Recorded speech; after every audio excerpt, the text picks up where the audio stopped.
Okay, we'll call the special legislation meeting to order. We have a number of recommended changes from the planning director that we discussed at Finance Committee a few weeks past and decided it might be more productive if we brought in the special legislation and took them one at a time.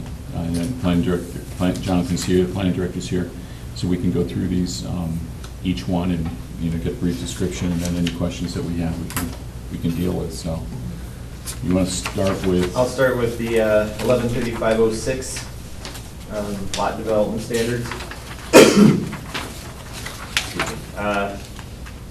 So just as a reminder, these plus all the others that went to public hearing at the last city council meeting were reviewed by the planning commission on February 9th and recommended to the city council for approval.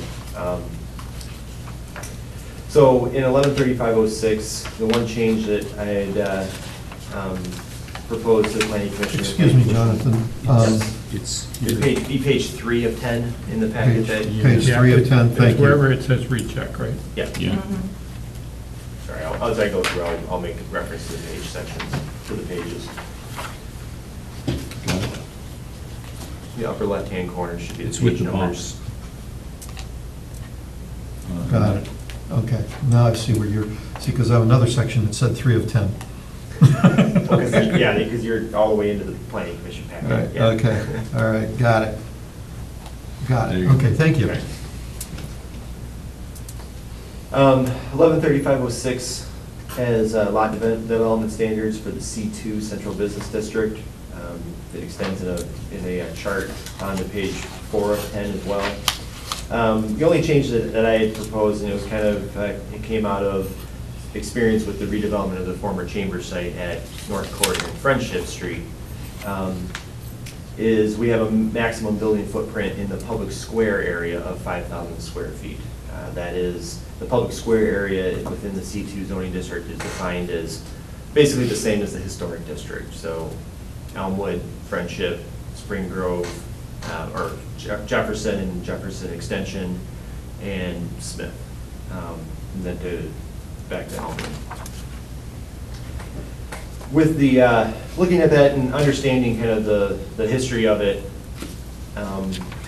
the 5,000 square foot building footprint, I think what it did is with the chamber redevelopment, which is a development that of a nature and scale that we all want to see in the downtown. I mean, it was unanimously approved by the Historic Preservation Board, by the Planning Commission, and the BZA, because it had to go to the Board of Zoning Appeals for a variance from this specific section because the building footprint is about 6,800 square feet. So getting to hear more after the Finance Committee of the City Council, where this was discussed and then moved and then passed on to the special legislation for tonight. I understand the history and kind of the intent of why this section, and actually this is an amended, this is a more liberal section than the original section that was done in 1999, was actually a maximum 5,000 square foot building area or a floor area ratio of 3, whichever was less. So a floor area ratio of 3 would be 3 times the area of the lot that you have. So that was actually more restrictive. This was, I think, done to loosen up the requirement during the 2012-2013 process that Greg Hannon, my predecessor, had done. I think they loosened it up, but probably didn't completely get rid of it just because of the history that is involved in this code section. But I think with the example of the chamber redevelopment project, it just doesn't seem like if that's something we want to have happen, why do we have this extra kind of restriction hurdle that has to go through Board of Zoning Appeals when it's not necessary, when a lot of the issues with the reason the code was put in place originally was to prevent the national chain pharmacy stores from coming in, which had their 8,000 square foot building in a parking lot, set back from the street. So the development standards of the zoning code itself requires a minimum, requires 0 setback from a front building line. So you can't set the building back, which is typical of the pharmacy developments that were really prevalent 10 to 15 years ago. Additionally, the C2 zoning district has building development standards in section 1135-13 that I have copies here for each of you if you'd like. Just so you can see, and basically it talks about commercial buildings shall be broken into storefront modules not exceeding 50 feet in width. Each module shall have a recessed entry, display windows. The buildings should be the character and architecture inconsistent with the existing buildings in the immediate area. Orientation, all buildings shall provide primary pedestrian access to a street. Front wall of the building should be parallel to the main street. It requires that the building have transparency with windows and storefronts to the pedestrian orientation. So that kind of gets to our historical Main Street building form, which is more pedestrian oriented, human oriented than vehicle oriented in terms of accessing it. So let me give you, so you guys can look at this. And these are standards that kind of get to the nature of how you can deal with this. So, to make the analogy, the 5,000 square foot is kind of a club regulation, kind of encompasses everybody in all types of development, where these development standards are more of a scalpel to say, hey, this is really what we want it to look like.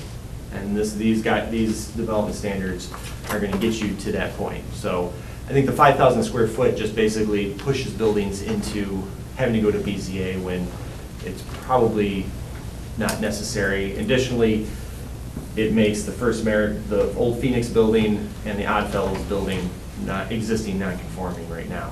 In Bank One. And Bank One, yes. Paul? To that point,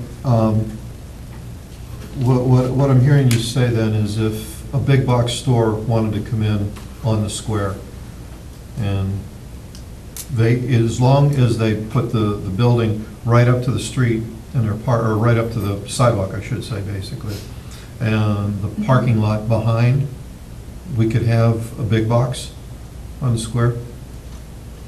A building could come through and you could redevelop a frontage, and it could be a large building in and of itself, but at the pedestrian scale, it would need to be broken into 50-foot modules, storefront modules as you go along. So you couldn't have, 100 feet of blank building, and then an entrance, and then another 100 feet of blank building, or even just windows. It would have to be broken up into distinct storefronts as you go along, and it could be one story as well. So there is that. I think if the 5,000 square feet, I think is a little too small. In the C3 zoning district, any developments over 80,000 square feet, commercial developments require conditional zoning approval anyways. So that's kind of saying, okay, when we get really big, we need to kind of have a little more review to make sure that this big 2-acre building is presenting itself correctly. So an example of that would be the building that's being built where the chamber was. mm-hmm. That building, if I recall the meeting, it looked like it's one building. Yeah. But I think it looked like 3 buildings. Am I right? It is facade treatments to kind of look like three distinct buildings. There was a difference in the appearance of it, different the brick and the design a little bit, I think, because when I looked at it, I thought it looked like 3 buildings initially. Yep. Okay, so you're saying if you build a building that was over 5,000 square feet, only it has to be broken up into 50-foot increments in the front? Is that the, what was? Yes. It's going to be subject to these. It would be subject to the standards Right. in 1135-13, Right. the development standards. Which, if you've been, the experience of I'm just trying to get a comparison. If you've ever been, as a large comparison, been to a large downtown department store in a major city, you know, like the old Marshall Fields in Chicago is the one I have a lot of experience with. You know, it's open and transparent, but it is half of an entire city block in downtown Chicago. But it is pedestrian oriented and pedestrian scaled, and it's got a lot of storefront windows. Now that's obviously not, but, or something to the scale of the old Phoenix building. That one has just one kind of basic storefront, and then it has windows on either side. But that building, actually, the way it's laid out, probably wouldn't meet the development standards right now either, because it would need to be broken into, because it's more than 50 feet modules. Disney World. I mean, if you go down Main Street in Disney World, it looks like you've got 20 shops on each side. Yeah. But if you walk in one, you can walk all the way down, you can walk all the way down the Yeah. street through Yeah. them. So they are, in effect, even if you couldn't do that, they are little stores, but they're actually, I think they're probably all one building. And the other buildings in our downtown that are one-story mercantile buildings is the old Griesinger, not Griesinger, the gift shop for Castle Noel. That's a one-story, 2 storefront modules, but it's a one-story taxpayer block building. It's a mercantile building and was intended to be something that just sold stuff. And it did that for lots of years and still does it. So you could, CVS could come in and want to build something, but they're going to have to build something kind of twice that size and maybe a couple storefronts.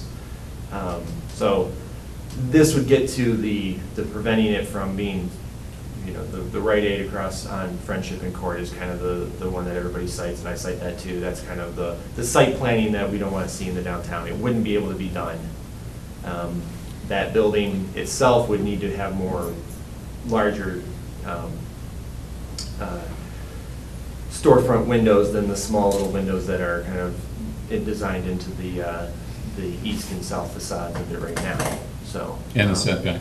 and the setback. And yes, it's it not would need to be- pedestrian, yeah, it wasn't Yeah. pedestrian friendly in Yeah. the sense that the parking lot surrounds it. Yeah, so it's something that, and those kind of buildings are almost infinitely adjustable too. I mean, if you had something like that that was pre-existing, you could cut it up and open it up, because the exterior walls aren't the structure, they're just the curtain, and you can slice it up and redo those buildings forever. I think really, then the ultimate one would be the old phone building, the old AT&T building, now Frontier building across from City Hall at Elmwood and Liberty.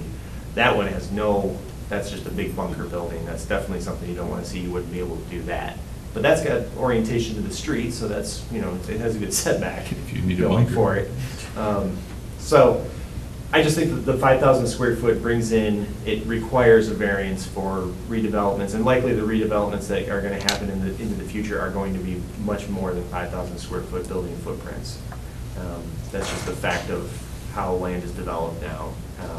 Our existing fabric was built between the 1870s and the 1920s, when the increments were smaller and the scale of commercial development was smaller, and it was developed, you know, under the presumption that everybody's going to be walking predominantly to get to everything. So nobody's going to build a 20-foot wide, 2-story mercantile building anymore. It's just not likely to happen. So it's going to be the Raymond redevelopment at the former Chambers site, the stuff that's being conceptually proposed by the developer for the Liberty frontage. And it's going to be buildings that are that scale or larger. And then redevelopment of the south of Liberty land may may require larger building footprints and everything. So I think this, as I said, this 5,000 square feet is a bit of a club, and the development standards are the scalpel that we want in terms of site planning. Well, is it terrible to have both a club and a scalpel? It isn't, but, you know, when you want to regulate one subset of people, and you just create a regulation that incorporates everybody, then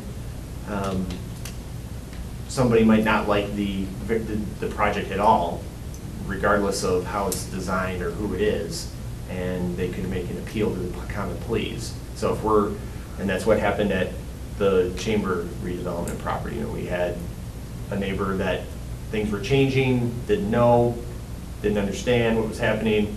They appealed to the common pleas. It's just one more, if it's considered to be perfunctory for what we like, then it should just be codified to encourage and make it basically permitted by right what we want to see, than making it go through a quasi-judicial process like Board of Zoning Appeals.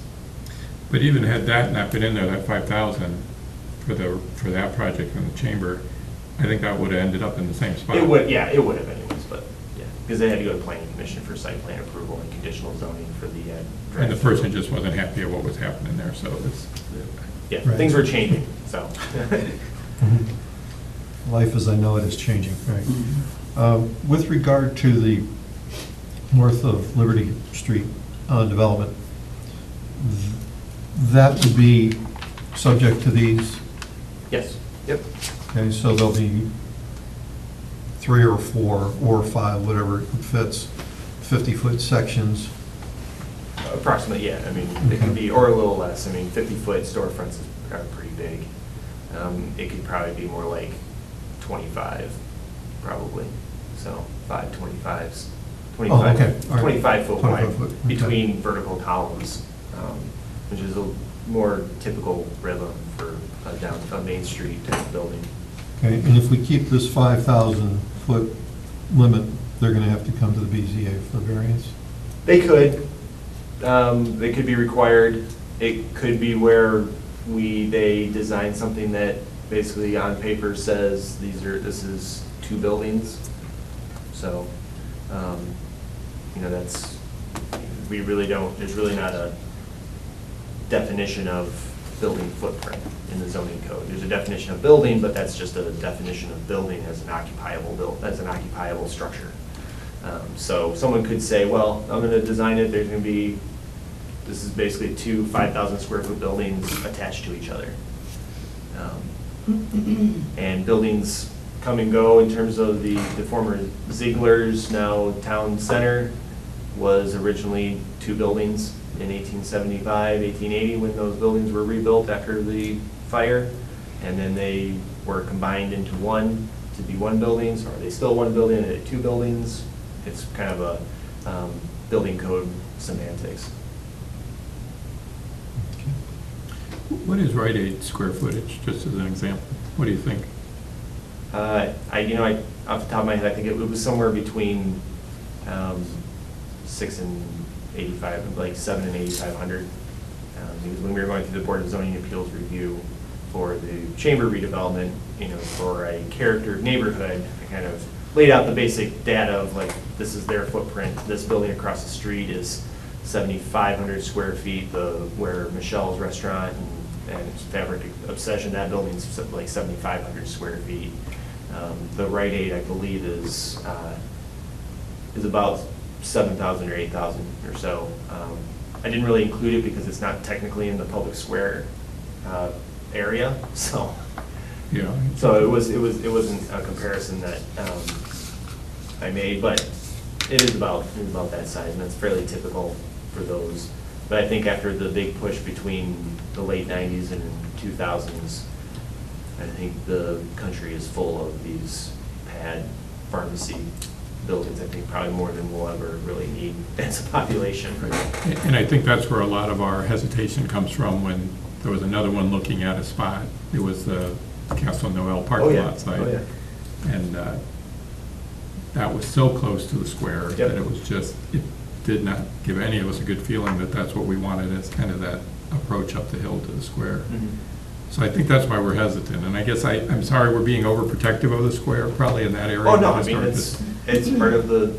Not trying to be difficult, I understand what you're saying, but it's just, that's why I think at least a few of us are very hesitant about that, getting rid of that 5,000. I would just Square foot. caution any statements of like, you'll get a variance if you request one. Nobody needs to say that. Right, Well, Because that just. right. And I don't want that to be easy to get a variance. that statement came up, I think, when we had the initial meeting in finance, somebody did say that, and that's, I think was a concern of mine, that also that we don't want to look at, that sounds like if we like it, you get the variance, but possibly we might not like what you're building, so you wouldn't get the variance. But I like the fact that with that variance, there's another review process that the city can say yea or nay on to do, just as Jim says, protect our. You know, we have something so Sure. special in that area, to say, I'd rather have more protection than less protection as far as, or at least options to review it at a couple different stages. That's my personal opinion on it, and again, I've been on here long enough to know that there was a lot of nervousness when those large chain pharmacies were looking around the area there and wanted to maybe locate close to the square. The law director was, when you and I met, the law director was in, and he's not able to be here tonight. He's ill. Yeah, because he's not feeling well. But, he shared a concern with us that, I don't know how you flesh it out, but he said that he felt that the 5,000 square foot limit gave us more security, and that he thought it was easier, and I don't know how you determine this, but he said he thought it was more likely that a developer could get around the site plan and get around historic preservation if we didn't, if we didn't have the 5,000 square feet. So I don't know if you are familiar with that ever happening, or how that would happen? If we said, okay, we're gonna get rid of the 5,000 square feet, and as you said, this makes a lot of sense, because it looks like the site plan and setback and all is hard and fast, but, when Mr. Huber, we all talked, he seemed to think that you could get around that somehow easier than you could ever get around the 5,000 square feet if you did not get the variance. Well, the 1135-13, the building development standards Right. are mandatory. They are in the C2 zoning district. They're not like the development guidelines in the site plan section of the zoning code, which is 1109, chapter 1109. Guidelines are different, they're flexible. They're not rules. These are rules. These are, you have to get a variance from them to be able to do it, to be able to not comply with them. Same with the minimum required front yard setback, which is 0. If you want to set it back, if you do it, it has to, the development standards say, there is flexibility with that, but you have to be providing a outdoor, you're basically providing an outdoor plaza area or something. It's not to set it back to put a parking spaces in the front of the building. It's to create outdoor. So you couldn't come in and space. say, I want to build whatever you want to build that looks something like the Rite Aid that we keep referencing, and it wouldn't comply with the site plan, but you couldn't just go get a variance then to move that building back You can always request a variance, but and put a parking lot there. someone could. They could request it, but I think everybody understands the intent of why those are there. And it's one of the factors for review of Board of Zoning requests, variance requests, is a discussion on the intent of the intent of the zoning code and whether it meets that intent. So, and would it be consistent with the character of the neighborhood? Someone might be able to get away with it if they were building right next door to the building that Michelle's Restaurant is in, because that's set back. So you could say, well, I'm setting it back because it's consistent with the character at this very specific spot. But if they wanted to place it on the Liberty lot frontage on East Liberty, West Liberty, the buildings on either side are at the front property line. That's not consistent with the character. So you have the right to request a variance. And then it would be up to that process in front of the Board of Zoning Appeals for review. And Paul, I don't know if you want to speak to it, but obviously the planning commission, did they have any hesitation about taking out the 5,000? No, they didn't, because they felt, at least with the one or two folks that I talked with, they felt very comfortable that this document here would steer everybody to what we want anyway. The only thing that, as you were speaking, you talked about the intent, and the buzzers started going off. And I agree with you that the intent will be held as long as those of us who remember the history of how we got to where we are today, are still here. As we move further and further away from that point, memories are going to start fading. New people are going to come in. Yeah, and that gets to the skill or knowledge base of the administrator, the planning director, basically, and the person interpreting and applying the code. Yeah, you Not to weren't be- here when not all to be this was biased set of up. myself, but I can see this, and I understand from my experience in a lot of different built environments with 4 other communities in 2 states. I understand, I can see this and reading it in some other code, I could see it, and I could pretty much understand what the likely intent was. It's to limit the square footage, so it's to limit, certain types of buildings. So a planning director may come in 20 years and not understand the history, but you would hope that they have a knowledge base a theoretical knowledge base and an actual knowledge base in the profession to understand, I'm reading the zoning code, I understand what this means, even though I wasn't here or don't know the exact history. So there's that intent is kind of up to the ability, the skill and the ability of the administrative person. So Okay. I'm- And hoping that they can convey the same ideas as well as you do to the people who are going to be voting yes or no. Yep. Okay.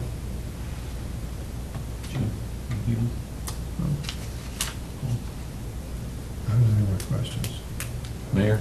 Just a couple comments. I think we would, as the administration, would defer to the committee as to how strongly you feel about the 5,000. I think there's pros and cons to leave it and still get a variance or remove it, and then try to control it through the other code.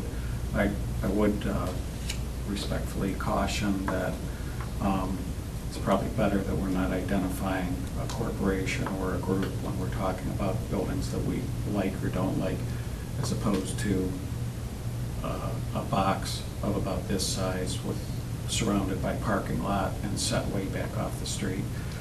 In particular, when we get to the finance and the council meeting, that's generally more watched and more attended. I just don't want to give the impression that if you're with this corporation, then we don't want you. I don't think that's a good message. Yeah, good point, yeah. Thank you. Because I do have experience with people building 4-story mixed-use buildings that are pedestrian-oriented, and a national chain pharmacy will take up the entire ground floor. Is that good or bad? It's actually probably good, because it's like it's not their typical model, but they want that spot and they want that market. So it shows strength in your market that they're willing to change their model, so.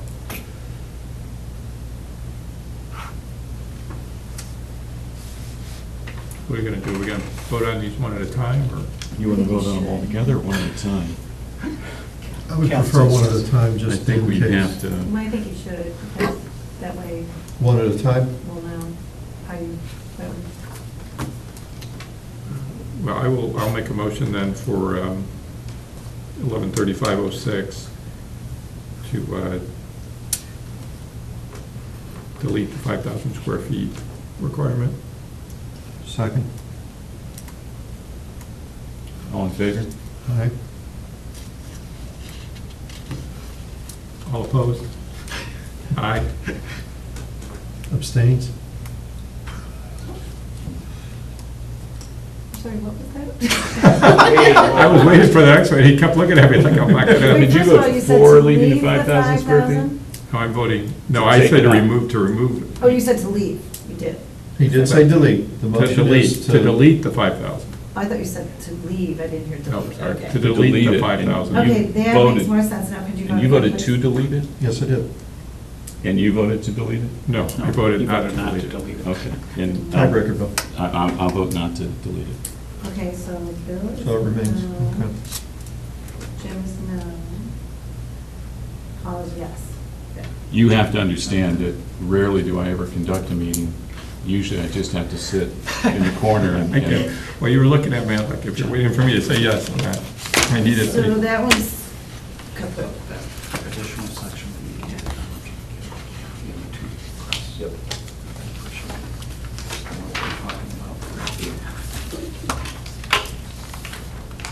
Jonathan, I do appreciate your recommendation, all your work. I appreciate Planning Commission too. Oh, yeah. It's just a lot of history with this. so.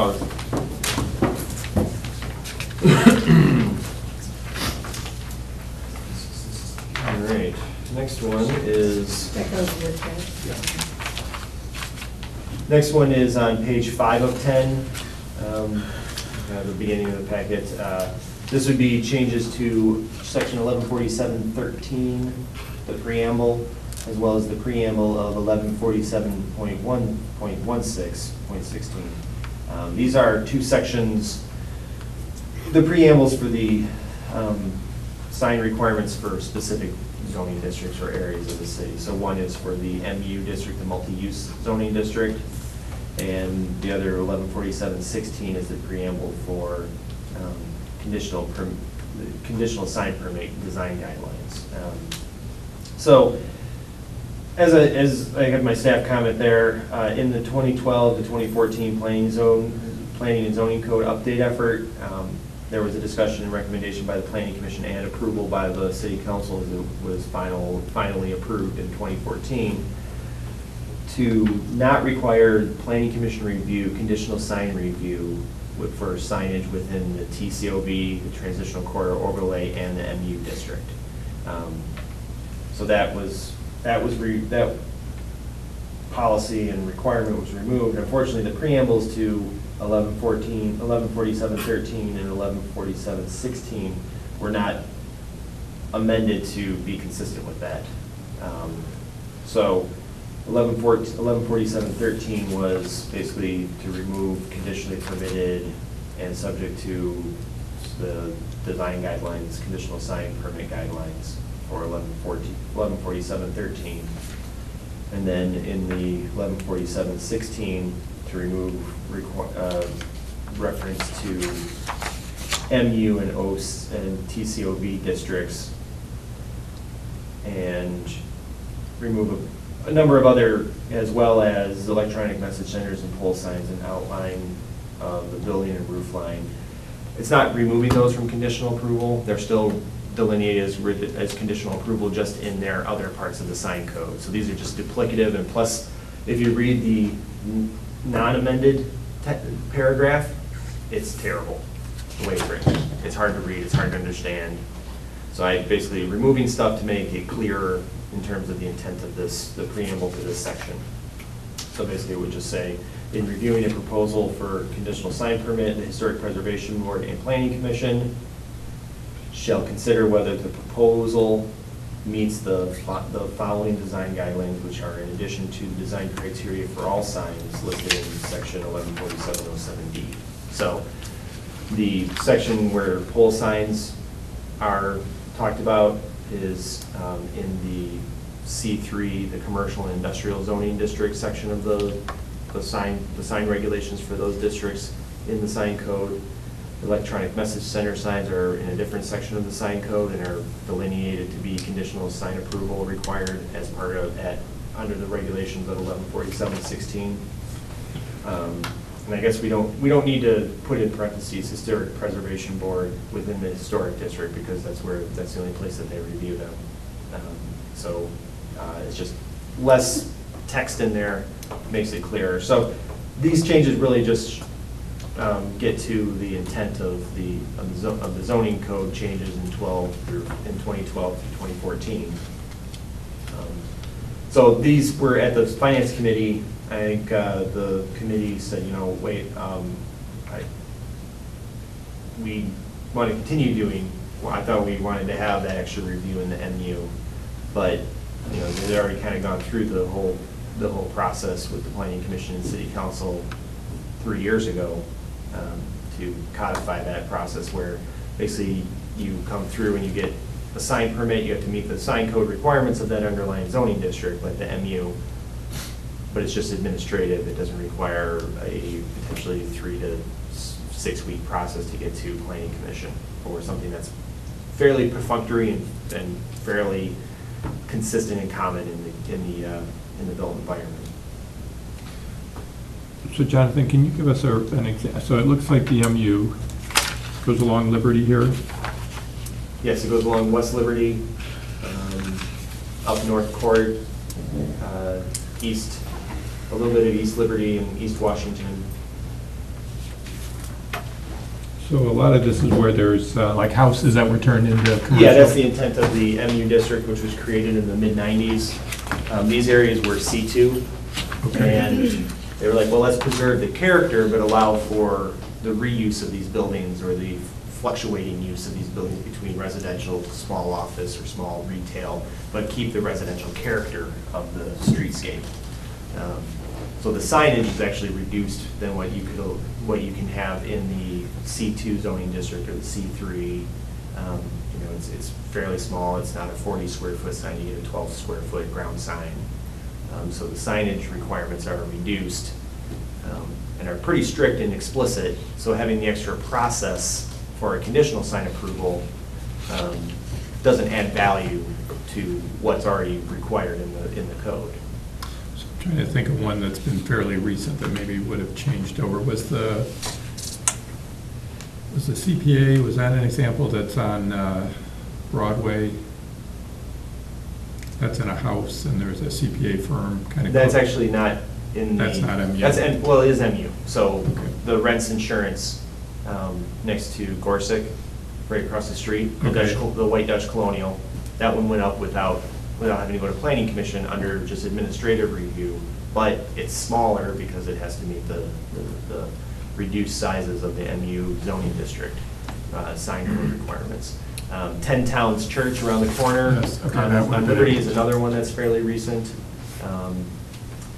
The sign at the State Farm office on North Court next to the post office Mhm. is another one. That's MU, and that one had to get.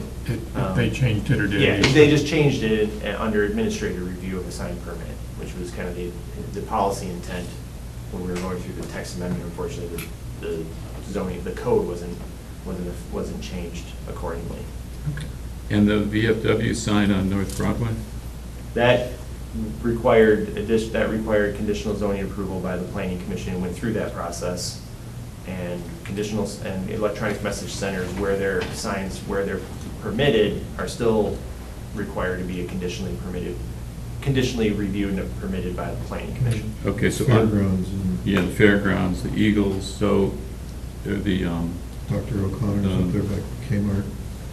On Reagan. Right. Yep. yeah. Yeah, right. So the North Broadway, nothing changes there. If somebody else wants to have an internally illuminated sign that gives you the time of day, they Yes. still have to go and get approval. They still have to get Okay, conditional sign approval by the planning commission. Okay, that's not just an administrative process? No, Okay. no. I removed that section in 1147-16, that sentence, because the section that talks about the specific regulations for electronic message centers earlier in the sign code says it requires conditional sign approval by the planning commission under 1147-16. So just having it in this paragraph is duplicative and unnecessary. Okay. So this almost sounds more to me like it's like kind of a housekeeping and just aligning it. with These what two the- are housekeeping, yeah. Okay. I'm trying to figure out why we pulled this one then and sent it here. I think it's because of the MU, Okay. multi-use I think zoning. that was it. Because it had been conditionally approved, but required to be conditionally reviewed by the planning commission for 20 years approximately, so. But this is consistent with the change to not require conditional zoning review for signage in the TCOV and the MU district. You good? I'm good. So Kathy, do you want us to do 1147-13? Yeah. Move to approve as submitted, the planning director for 1147.13. Second. All in favor? Aye. Opposed? And I'll make a motion then for 1147-16 to follow the recommendation with the planning commission. Second. All in favor? Aye.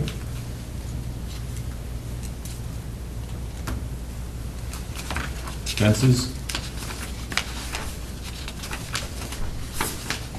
So, Right, fences. That's what I have next, 6 and 10. Fences. Yes. yep, page 6 and 10. Yeah, let me get them first. Here's graphic examples.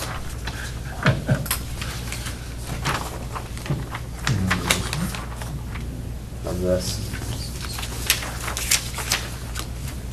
Kind of, this is one of those where it's relatively simple.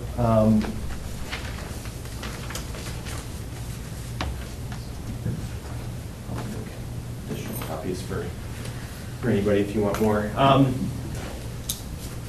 Okay, so if you take this one that's at Dover and Continental, this is kind of, this is an example actually in January. So the fence code right now requires that in the, kind of, what's the front yards of the lot, of a lot, you can have a fence that just can't be more than 3 feet tall. Now, when you get into a corner lot scenario, you get the corner lot where kind of the functional portion of the corner lot extends into, that contiguous area kind of extends into that side adjacent to a side, that front adjacent to a side lot line along the street. So right now, if you wanted to do more, you could do a 3-foot fence up to the lot line, but if you want to do anything more, it has to be consistent with the setback of the building. So it would have to be in line with the corner of the building. This one at Continental and Dover actually went to the Planning Commission, went to the Board of Zoning Appeals for a fence variance request to have a 6-foot fence in this south side yard adjacent to, this corner side yard adjacent to Dover Drive. We've been getting a number of these variance requests, and I just felt it's practical to permit a little more enclosure of a rear yard. It's a very typical allowance in a lot of communities that I have experience with to allow a little more flexibility in terms of fencing in a yard. Now, this is designed, so in the fence section 1150-501, I've added a new column and a new row at the bottom. The new column says, front yard with side street lot line, up to 6 feet tall, and then there's a superscript on it that says, to note that the fence has to be, if it's at 6, if it's in this area, it has to be set back 15 feet from property line along a road right of way. And that kind of bakes in the ability to have a sightline triangle from a driveway to a sidewalk and vice versa. So it's not going right up to the lot line and creating potentially a big block.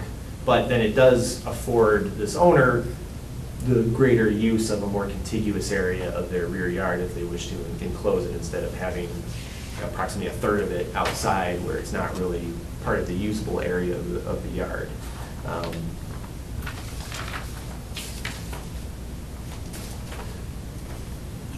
Jonathan, so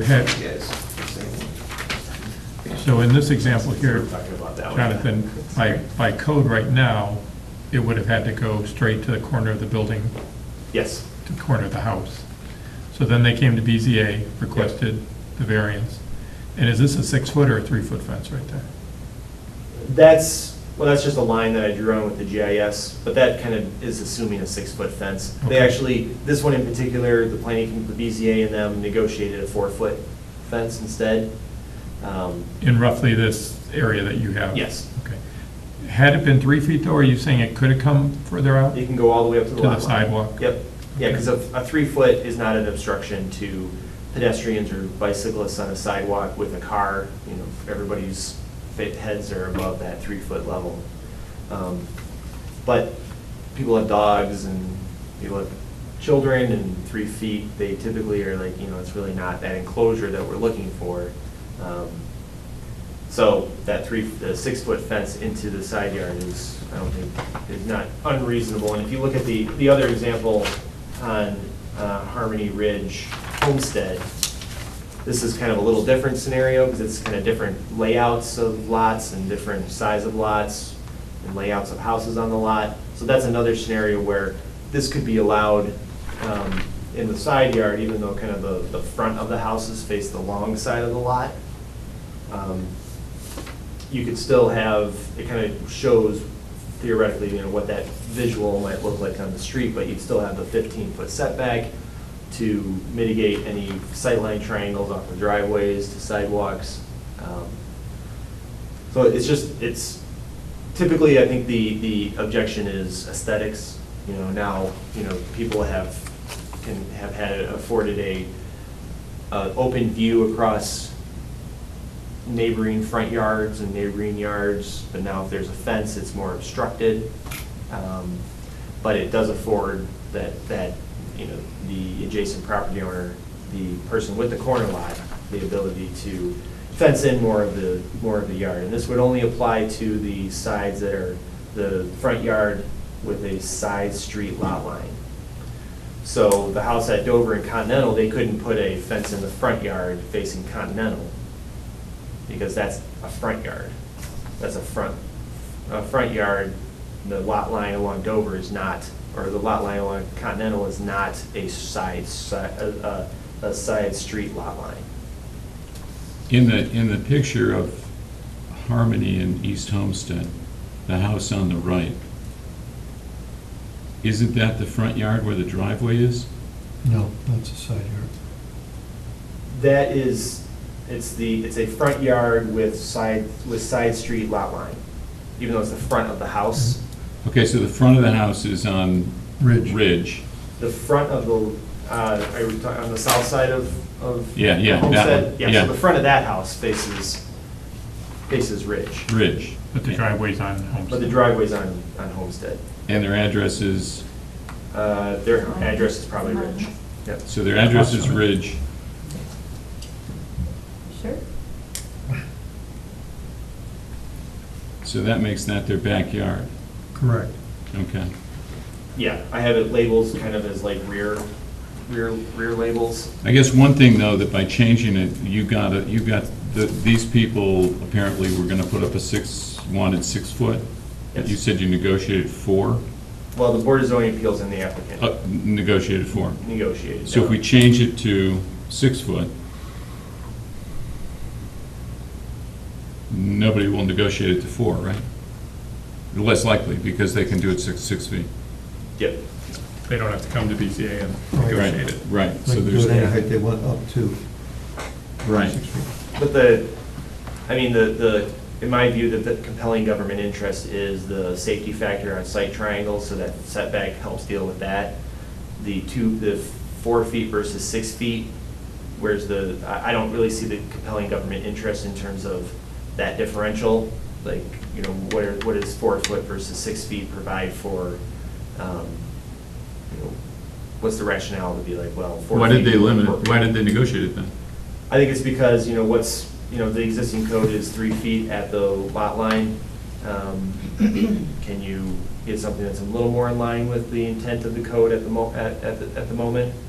So, But I'm a little curious here, why they came to the BZA, because if I'm reading your chart right, it said here the side yard height in feet was 6 feet, the rear yard was 6 feet.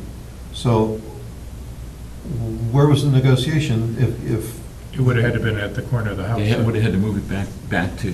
oh, to the back corner? to the Oh, okay. corner. Yeah. All right. That's the difference, right? Yeah. Yeah. That's why they needed to come to BZA. yeah, because that's not a side yard. The area between the house and Dover, that yard is a front yard with a side street lot line. I can, aesthetics aside, I can fully appreciate that and I've seen a lot of these when you drive around, I can fully appreciate that if your backyard is in effect a front yard, you might well want to have as much of the yard as you can have, and have what people typically with just a regular backyard, have the opportunity to define with a fence so that they can have some privacy or safety or dogs or whatever you want. And I get it, if the fence would have come straight here, you've really got land Yeah, you'd be mowing a lot for, that you're not really using. right. I know that there was a few people, I mean, I've had discussions with other people here, with us, that don't see the reason why this couldn't continue to just be accomplished through the variance without a carte blanche. You can just do it. You know, it's fences, apart from sight vision triangle obstructions, they're pretty innocuous structures in the built environment. They're really kind of like spaces for demarcation and enclosure. So, you know, I mean, this is something that,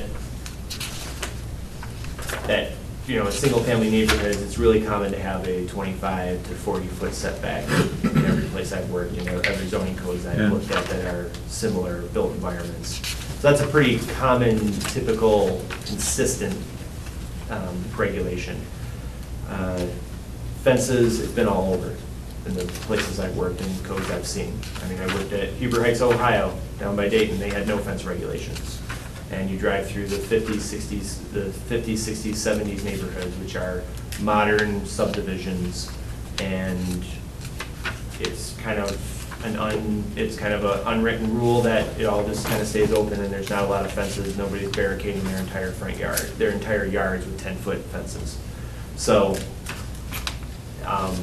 that's just an example. I'm not saying we get rid of fence regulations at all, totally, but that provides a span of you know, regulatory review of these and how similar communities in a similar region of the country, you know, Illinois, Ohio, is not too dissimilar of how we regulate land use and structures.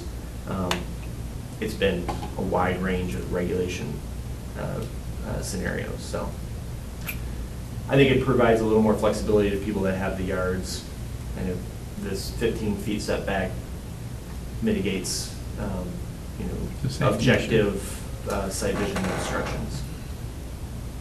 Jonathan, this was a real example on Dover, and this was just an example that you, or was this really happening over? No, that's just an example of a different scale of an age of neighborhood and scale of neighborhood. in But this terms was a of- real BZA? Yeah, and we had another one on Cornell Court that just went last week to BZA, on Cornell Court in Yorktown, on the west side of the city, that is a 6-foot fence in this street side, in the front yard with a side street lot line. And that was approved at 6 feet, 25 feet from the property line. So, Now, why did they go 25 instead of 15 in that scenario? because it was consistent with fences that were across Yorktown and next door to the south on Quincy Court. It was consistent with fences that are pre-existing, that actually, until 2014, the fence code was in the building code, and the fence code allowed fences up to 6 feet tall, 10 feet from the property line in any yard that is in the front of a building.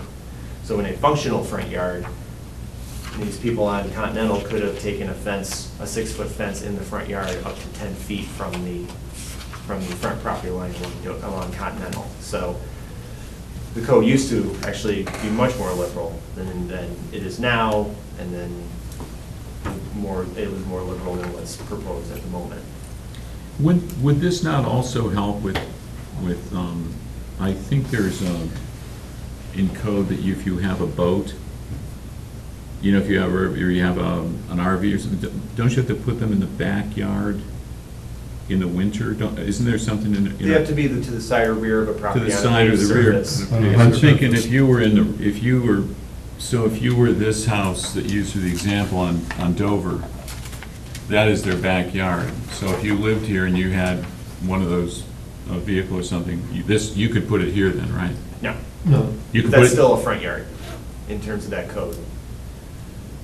and there's no hard surface So this, there. no, if you put a hard surface here, you couldn't. It would have to be to the north of it would have to be even with or to the north of the south wall of the house. Right, but you could put it there, right? You could put it where the pool is. Oh, yeah, yep. But when you drove down the street, would you see it? If without If a with no fence, fence? it would be more readily available. So readily isn't visible. that code generally so that those things all winter time, that nobody are not out in the front? Yep. And I would suppose if you know, that the fence would contribute to shielding them from the. It would obstruct the The view, you wouldn't have to look view at- of the of the vehicle from the public right of way. Right. Jonathan, let me go back to that Quincy Court in Cornell, or Quincy and Cornell. So let's say it hadn't come to BCA and these were in place. What would it look like had they just put it at 15 feet, a 6-foot fence at 15 feet? So you're saying that it would not have been consistent with how the other houses were in the, because, right, had these been in place, they never would have come to BZA last month. Yep. And they would have put a 6-foot fence, or could have put a 6-foot fence at 15 feet away. It wouldn't be consistent with the existing character, or the existing fences that were in the neighborhood, but the code, when those were installed, could allow them to go up to 10 feet. They just made a choice to go more. So the code doesn't really say such and such setback or equal to what everybody else is doing in your neighborhood. It's just a setback. You can go more, you can set it back more if you wish, but you can't set it back less than the 15. But did I hear you say, though, that if I want to put up a fence, if I live in one of these houses here, as an example, and I want to put up a fence right where you're saying, I still have to come to the BZA for a variance? Because you're saying they came for a variance to put up the fence, but the rules said they could put it wherever they wanted to. That's what I'm hearing you The one on say. Cornell Court was issued a permit in October or November of 2016. They installed it in March. I went in and inspected it, and it was installed. It was installed actually not in compliance with the zoning code. And then they sought a variance from the Board of Zoning Appeals to be able to maintain it under the current fence code requirements. And the board made a decision that it's consistent with the character of the immediate neighborhood in terms of where fences are. So they weren't, this code that we're talking about right now, these amendments aren't in place.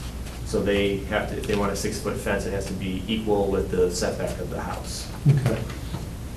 But if these amendments were made, their fence would be compliant. But they chose on their own to kind of match it up then, because you said it was already Yes. done when you went to. So. Yeah, because their contractor said, you know, I thought it was okay because it was consistent with these With the three one, others yeah. right next door and across the street. And unfortunately, that's never, an assumption in the field is dangerous. No. Even a well-meaning assumption. And then just to get to there's two other pieces, the material subsection D of 115501. Just remove some text about administrative review of barbed wire and razor wire fencing in the industrial district. It says it can be done upon administrative review and approval by the Board of Zoning Appeals, but the code allows it by right, but you have to go to BZA. And one went to BZA last year, and they're like, can we just get rid of that section and just make it administratively approved? It can be administrative approved with a fence permit. So it's kind of like, yeah, it's okay. You can do it, but you still got to go to Board of Zoning Appeals. So that's just removing that section, and if they don't want to comply with that or want to do more than is allowed, then it's not allowed. They have to go to the Board of Zoning Appeals anyways. It's implicit in the existence of the zoning code. Well, I think my questions are answered. On the barbed wire one, I think I shared with you that we've got an elementary building that's got barbed wire on it. The other thing I noticed now that I've been to a couple of the buildings, in the areas where like an electric generator is, or those have barbed wire too. And, one's on the building, I think is not really a fence. It's more of an anti-climbing device. And I would say around infrastructure equipment for a building, it's less a fence and more of a anti-climbing, anti-access device. Okay, well, I'm fine if you want to interpret. When I look at it definitely fits around four sides of it on the electrical side of things.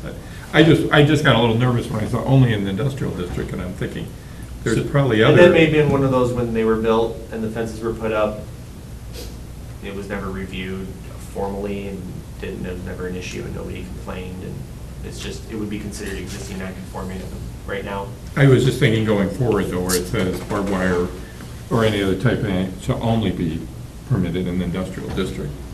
So they'd have to go to BZA then for, Theoretically. okay. And I agree with you on the one building where it's clearly for anti-climbing, it's not really a fence because it runs along the roof line. It's just the roof is low and they don't want anybody hopping up on the roof, so they put it. But I did notice that a couple of the buildings, or the electrical area and the air conditioning compressors, sometimes those areas have. Actually, if you look at the rest of the chart for public facilities, parks, playgrounds, et cetera, side yard, rear yard, front yard adjacent to the street, it has, the side yard and rear yard has a superscript of 3, and it says that it relates to barbed wire not to exceed 12 inches in height added to the top of the fence. So you can put up an 8-foot fence around the playground, around an area, a ground area of a school building, and you can put barbed wire on top of it if you like. So actually, it's baked, it's in there, it's permitted, a permitted item. So, Good. I'll make a motion then to approve changes to section 1155.01 regarding fences as recommended by the planning commission. I'll second that. All in favor? Aye. Aye.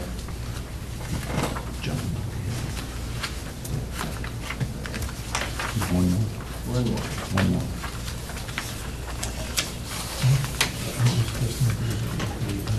So this section 1135.13C is actually part of the building development standards for the C2 zoning district.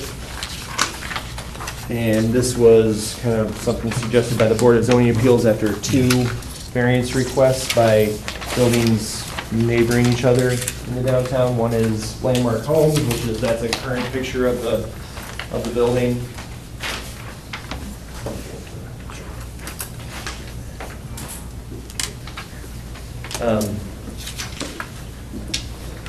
And then also Cubs Cafe at the end of, so 2015, Landmark Homes came to change the previous building, which was the CMU exposed square block building, to amend it to that design. The gable ends in the roof structure have a vinyl material, a vinyl that's made to look like cedar shake. Vinyl is strictly prohibited by the development standards, which is 1135.13C. As well as metal, which on Cubs Cafe, they wanted to fix their failing eaves. The eaves on their building cover the wood, which was falling apart, with metal siding, to be able to put that in and put vinyl siding in their gable ends. That was approved. These 2 variances were approved by the Board of Zoning Appeals, and at that time, the Board of Zoning Appeals said, hey, can we add a little flexibility into that for, minor amounts? So the proposed amendment takes the strict prohibition out and says up to, I'm suggesting up to no more than 15% of the area of a building facade that can be viewed from the public right-of-way could have CMU block, could have vinyl or metal siding. And that 15% is literally taken from the plans for Cubs Cafe and Landmark Homes. That's 15% is a little less than the area that they use those materials, the vinyl siding on their building. So it kind of gets it to a building that the BZA said, yeah, it likes, and I think everybody that I've talked to likes the way the Landmark Homes building came out. So that adds a little flexibility into that section. And plus I got rid of cinder block and changed that to concrete masonry unit, which is the correct industry term for that building Because they're material. no longer made out of cinders. That's my understanding of the history of that No more steel mills, no name. more cinders. it's true. No more coal-fired furnaces. So I think this was also passed down by the Finance Committee under the presumption of, well, we should keep the strict prohibition, 100 complete prohibition, and they can go to the Board of Zoning Appeals if they wish. So, I know that. I heard that argument. um, Jonathan, is there, can you foresee a way that you could, I mean, truthfully, a lot of these building materials are not made out of wood anymore. I mean, like these shake-looking, shingles on the peak of this building, you know, of the it's a building. vinyl steel. material, it's You a know, vinyl siding they system. look like wood, but they're not. Yeah, this is, I mean, there's a range of material quality for Right. vinyl siding. Can have the- can you picture an instance where somebody could come in and 15% of the building would be made out of one of these materials, and it would be, it would have an objectionable appearance or a detrimental appearance? Can you? It would be a scale, a scale issue. But I mean, So I if you had can't a- think of a material that's made like this, that if you put it up in that, you know, if you put it up, that you would be able to really tell the difference generally, if it's wood, plastic, vinyl.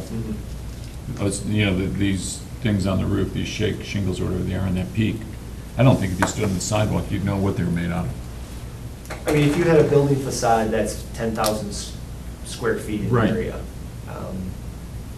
15% of that is 1,500 square feet. That's, in total, 1,500 square feet could be a big area if it's in one 1,500 square foot blob or section. It would still only be 15, it would still be proportional to the area of the whole facade, but that, you could have somewhere where somebody does a design that has a upper story, second floor, kind of in the arts and crafts scenario. Right. Where they have like masonry on a couple of the floors, but the upper attic floor gets a vinyl siding treatment with a cedar shake or a lap siding simulated design.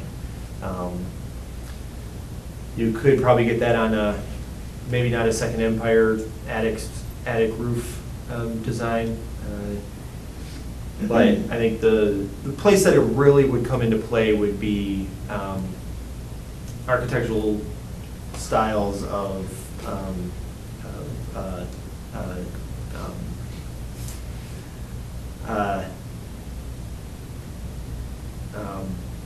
You need a Snickers bar? well, like lap siding design, you know, Victorian lap siding where you have simulated wood siding, arts and crafts. That's the But what I'm saying is, style that I don't incorporates- see, I don't see how you get, I don't see a downside particularly to the 15%, because a lot of these building materials are made out of this material, but they look like the original material that was wood or whatever it was. I guess I can't really see that this is an issue. I don't see how this could be an issue particularly. I can't see an ugly a material that would look out of place unless it was poorly designed. Yep. That would be the downside, but that would probably be dealt with in another way. We could deal with it through the Historic Preservation Right, Board so I don't- design process or a design process that way and say, okay, this is gonna, this gauge of vinyl is gonna look terrible. You need to do a nicer gauge Right. like this, and it's more of a administrative, do that because that'll make it a lot easier for you to get review and approval. So that would be that adds a little flexibility that's coming out of the BZA request due to the two that we had seen right in our downtown, so. Jonathan, on the landmark one, where you look at the two gables there, and then the front of the building where the landmark sign actually is that the same material? Yes, yep. And that still meets the 15%? Well, per facade.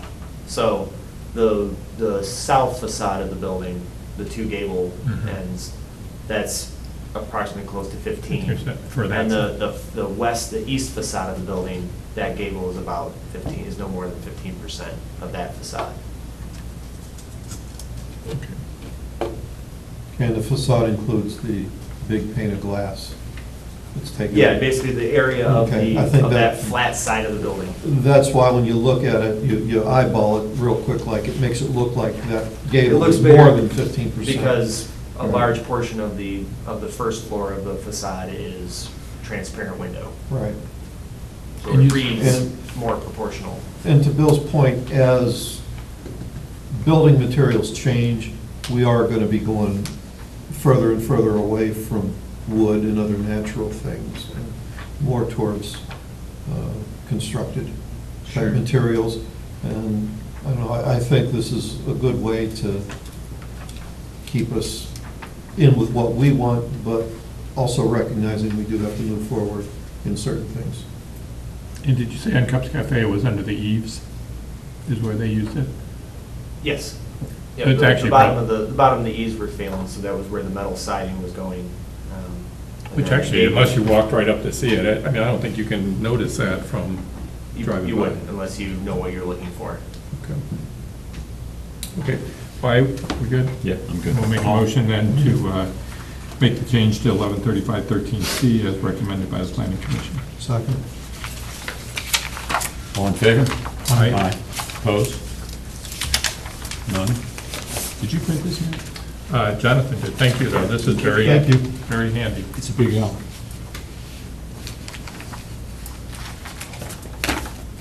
Mayor, anything? No, sir. Jonathan? Yes. Paul? Thanks to the press for coming, we'd have no crowd if it wasn't for the press. And say, yeah. Meeting's adjourned. You want to